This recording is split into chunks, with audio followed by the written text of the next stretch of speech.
Karibu katika kipindi chetu pendwa ambacho kinahusiana na mazingira. Kama ilivyo kawaida yetu, Tausi wa Nishati Safi, tumekuwa tukitembelea mazingira katika sehemu mbalimbali mikoani na mijini, na safari hii tumepata nafasi ya kuwatembelea wakazi waishio pembezoni mwa fukwe katika mkoa wa Pwani, wilaya ya Bagamoyo, kijiji cha Winde, na walikuwa na mengi ya kushare na sisi kuhusiana na nishati safi. Mimi kwa jina naitwa Ali Selemani Abdallah. Hapa mpo katika kata ya Makurunge, kijiji cha Mkwajuni, eneo la Winde, shina namba 4. Swala la nishati safi kwetu limekuwa kidogo gumu kutufikia.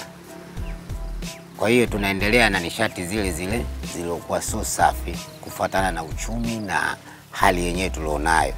Sisi tunavyokosa ni vitu vingi sana.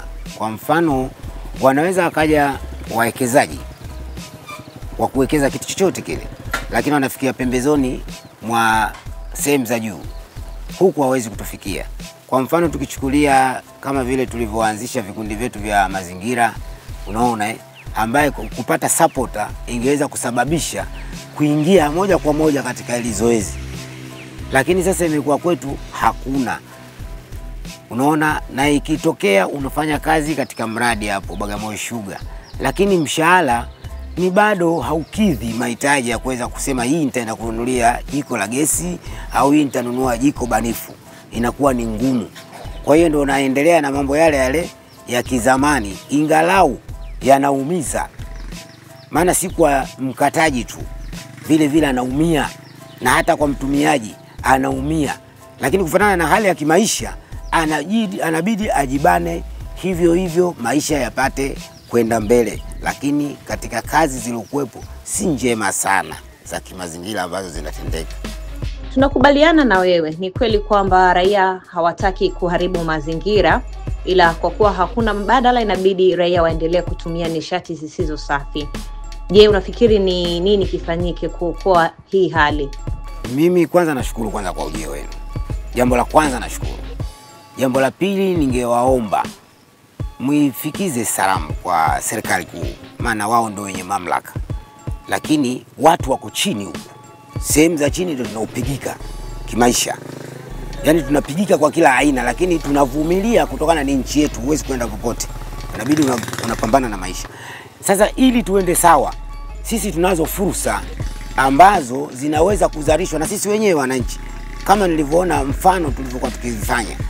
Sisi tulikuwa tukijichangisha wenyewe senti, kina mama wanatoa michango, kina baba wanatoa michango, tunanunua unga, tunanunua mboga, tunaenda kokoni, tunachuma mbegu za mikoko, tunapanda, tunaangalia mikoko, tunaimarisha. Lakini inakuwa ni siku chache, kutokana siku zinazobaki zote mtu anajishughulisha kuhangaika na maisha.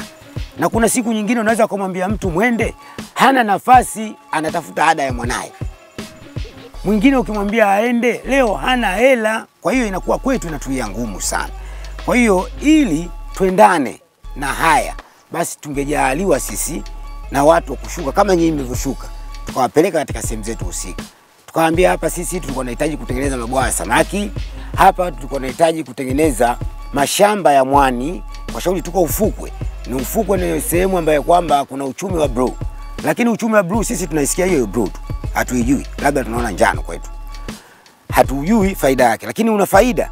Kama tungepeleka vijana wakina mama 100 wangekuwa na mashamba ya mwani 100. Kwa hiyo na wangekuwa nasaidiwa ya kuweza kupata posho 2-3, basi ingekopo ili wimbi jingine lingepungua. Na kina baba nao kaingizwa kwenye mashamba ya samaki, unaona, na wengine wakawekwa katika mashamba ya ufugaji wa nyuki. Labda hii ingeweza kusaidia baada ya miaka fulani, watu wakiwa wanavuna fedha wanapata nzuri, anaweza akafanya haya mengine yakaondokana. Sasa huo ni ushauri tu, naiomba serikali inapohitaji kufanya chochote ishuke chini. Kama inavyojua serikali mabarozi ndio wenye watu, basi na haya mazuri vile vile watufikie sie, wasitufikie kwa ajili ya kula tu. Watufikie katika fursa za kujikwamua kiuchumi. Hata na sisi tunapenda kupikia majiko ya gesi. na sisi tunautaka umeme, lakini tu hatujapata. Kwa kuwa ya nini? Vikija unasikia tu, lakini utasikia huko huko, vitakwamia huko huko, vitakubalika huko huko, vitamalizikia huko huko. Kwa serikali yetu sikivu, huu ni ujumbe kutoka kwa wakazi wa Winde ambao wameshaanza kutafuta njia mbadala za kuokoa mazingira yao, ila mkono ulio juu yao zaidi unahitajika ili kufanya mambo yasogee. Lakini je, ni changamoto gani nyingine ambazo wamekuwa wakizipitia katika harakati zao za utunzaji wa mazingira?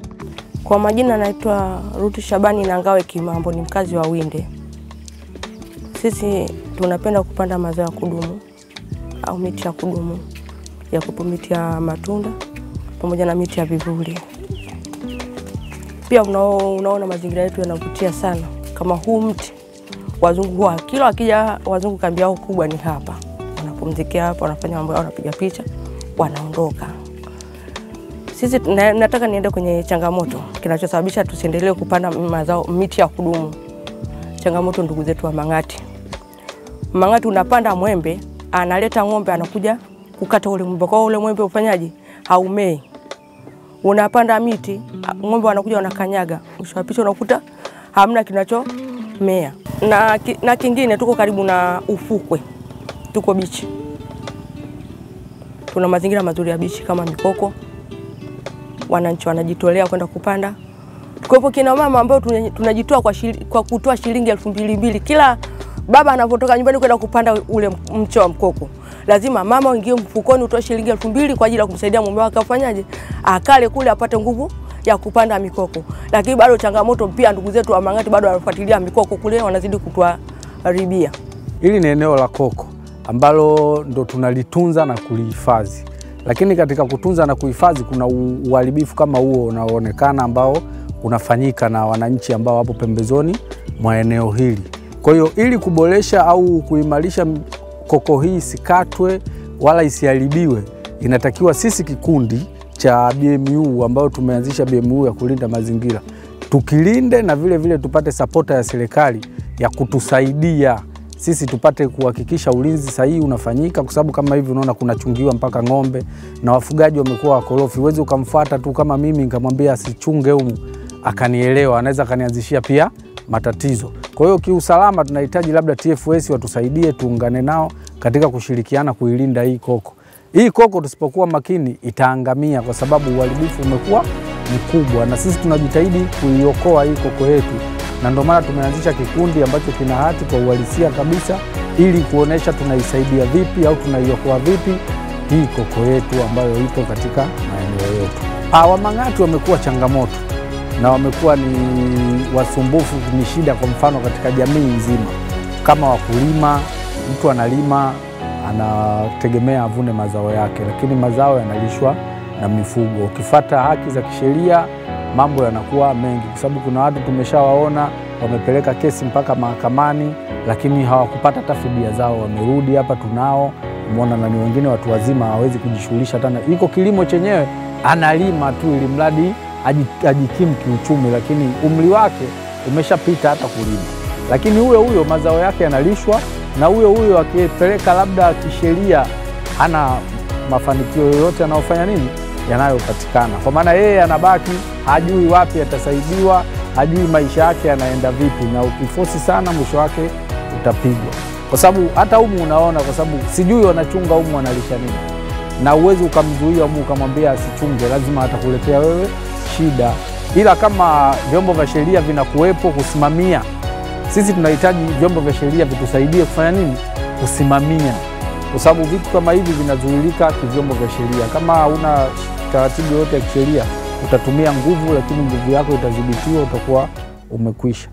Umeona? Kwa hiyo Wamang'ati ni changamoto kwa wakulima, tena ni kubwa sana.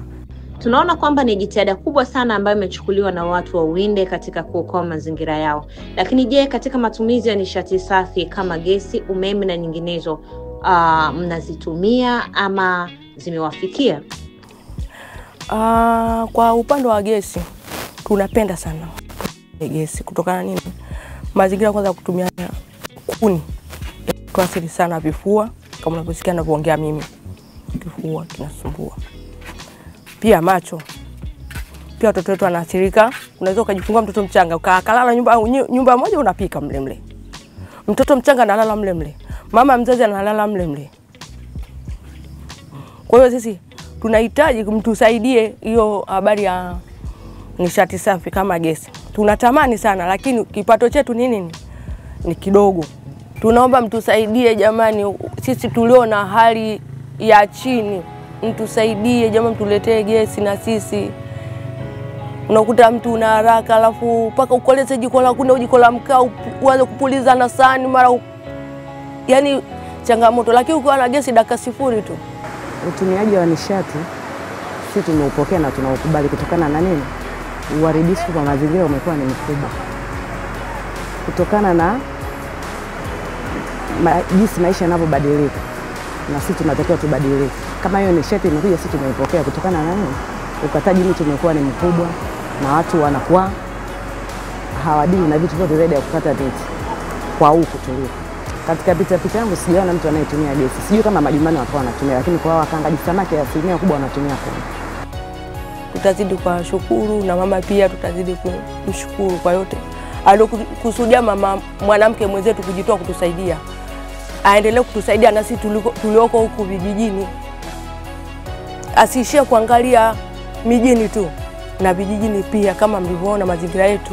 Naamini maombi yako yamepokelewa na serikali yetu sikivu na itaifanyia kazi. Kwa wewe ambaye bado uko nasi katika mitandao, nikwambie tu usiache kutufuatilia. Mimi ni Liz Business, mpaka kipindi kijacho.